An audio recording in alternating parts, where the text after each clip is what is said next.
Back in the year 2000, marine archaeologist Robert Ballard and his team discovered the first evidence of a civilization that may have perished in a great flood of the Black Sea around 5000 BCE. The discovery was made during an expedition to the Black Sea, where they found the remains of an ancient settlement, including human artifacts and evidence of farming, that had been submerged in water. The discovery suggested that the Black Sea was once a freshwater lake that was flooded by seawater from the Mediterranean, leading to the displacement of many ancient communities in the region. This discovery provided new insights into the region's ancient history and how environmental changes can impact human civilization. The Great Flood of the Black Sea, also known as the Deluge, is a natural disaster that is believed to have occurred around 7,500 years ago. The event is thought to have been triggered by the melting of the ice caps, which caused a rise in sea levels and ultimately led to the flooding of the Black Sea. Prior to the flood, the Black Sea was a freshwater lake, known as the Lake of Maotis. However, as the water levels began to rise, the Bosporus Strait, which connects the Black Sea to the Mediterranean, was breached, allowing salt water from the Mediterranean to flow into the Black Sea.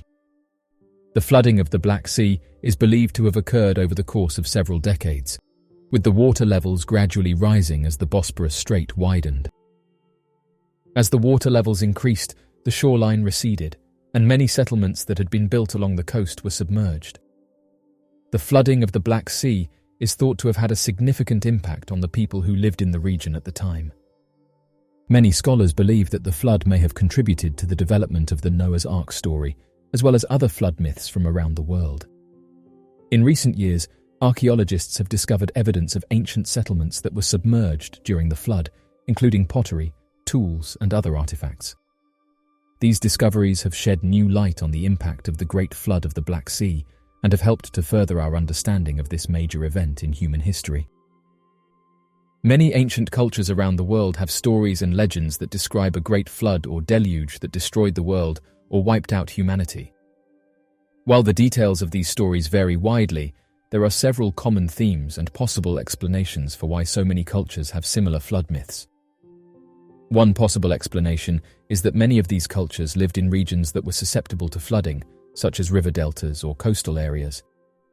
In these areas, floods were a regular occurrence and would have been a significant threat to the survival of communities. As a result, stories and legends about devastating floods may have been passed down through generations as a way to warn people about the dangers of living in these areas. Another possible explanation is that some of these flood myths may have been inspired by actual historical events, such as the previously mentioned flooding of the Black Sea or the Mesopotamian flood that is described in the Epic of Gilgamesh. In these cases, the memory of the flood may have been passed down through oral tradition, and over time, the details of the story may have been embellished or altered. Religious or spiritual beliefs may also have played a role in the development of flood myths. Many ancient cultures believed in powerful deities or spirits that controlled the natural world, and floods may have been seen as a punishment from the gods or a sign of divine intervention. In some cases, flood myths may have been used to explain the origins of the world or the nature of human existence.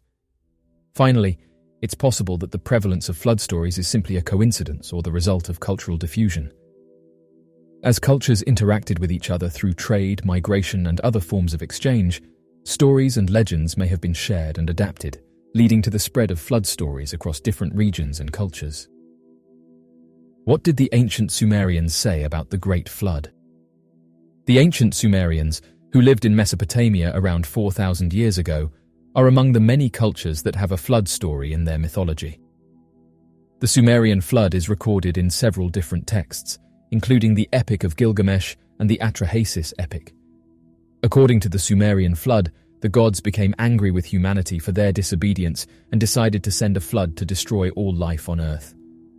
The god Enki, who was sympathetic to humanity, warned a man named Ziusudra, also known as Utnapishtim, of the impending disaster and instructed him to build a large boat or ark to save himself, his family, and the animals. Ziusudra followed Enki's instructions and built the boat, filling it with animals and provisions.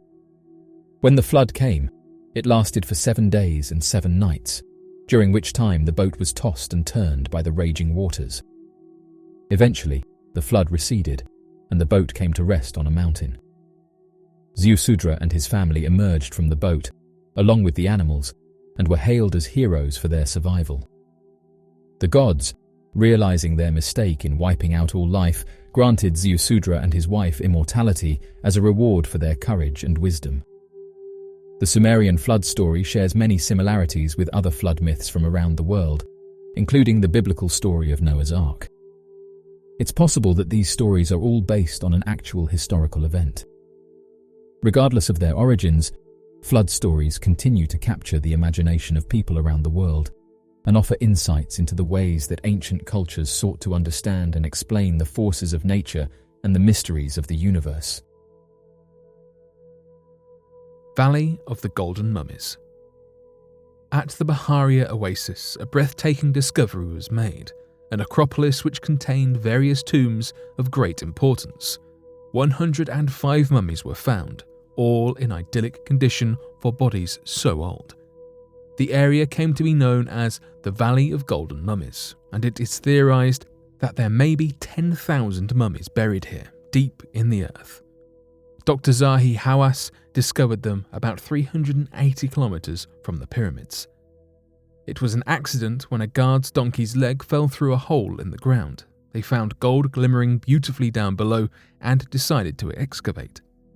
Alongside the bodies, 4 tombs dating back to 330 BCE were found.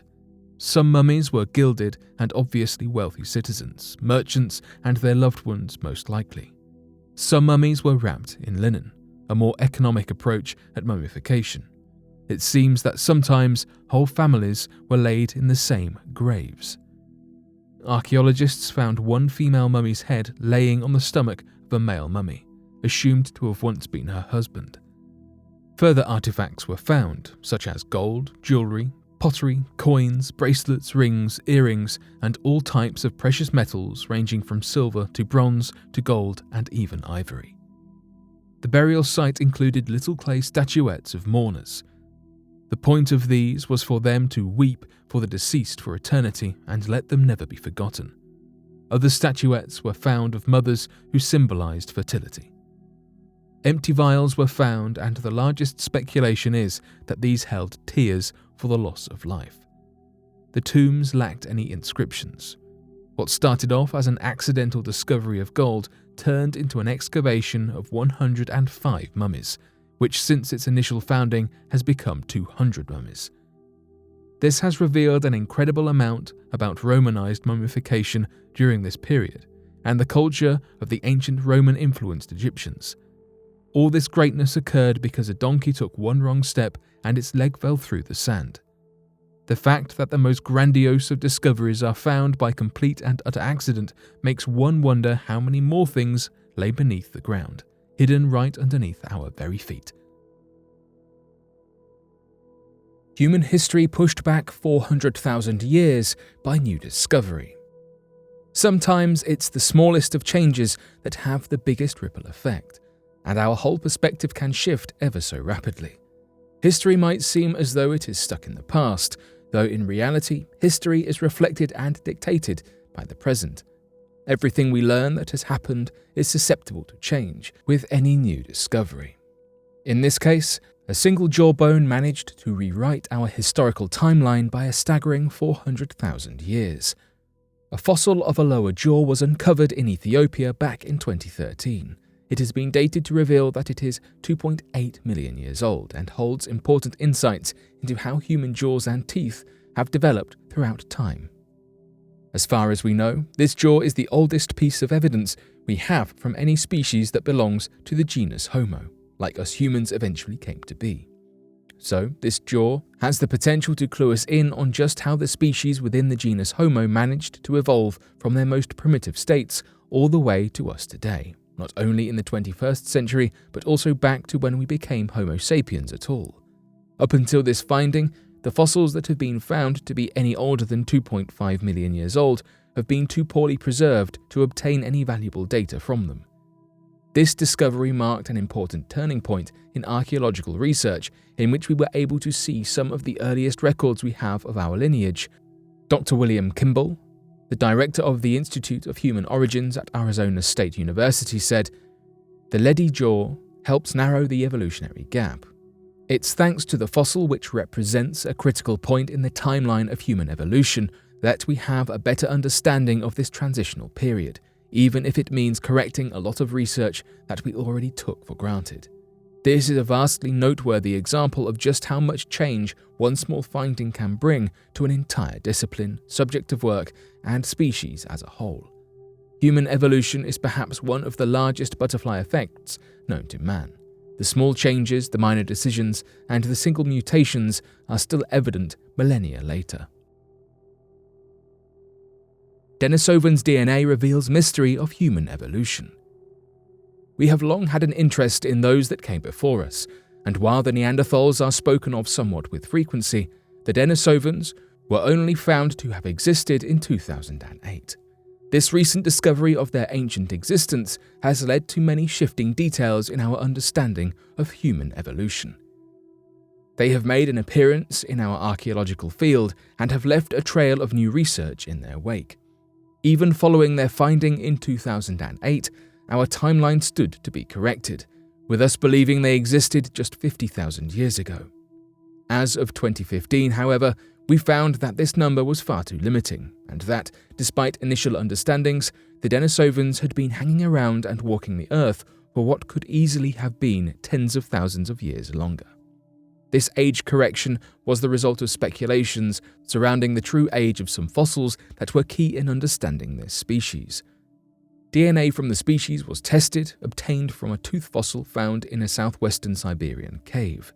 From this tooth fossil, alongside the other somewhat limited data we have so far on this species, researchers have been able to conclude that the Denisovans were more accurately walking the Earth a staggering 110,000 years ago. The director and co-author of the study, Svante Parbo from the Planck Institute for Evolutionary Anthropology, said in an interview with CS Monitor, "We got the first glimpse of genetic variation in Denisovans, and it turns out they have quite a bit of variation, about as much as Neanderthals." The tooth fossils looked at were determined to be from two separate people, with one of them having been alive a significant length of time before the other. This was determined by the missing mutations within the genes, giving us further insight into where these specific genes may have come from.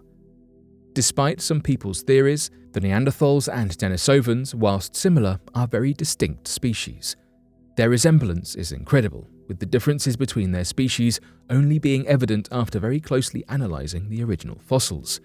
This intense level of examination that is required is what allowed the Denisovans to go undetected for so long.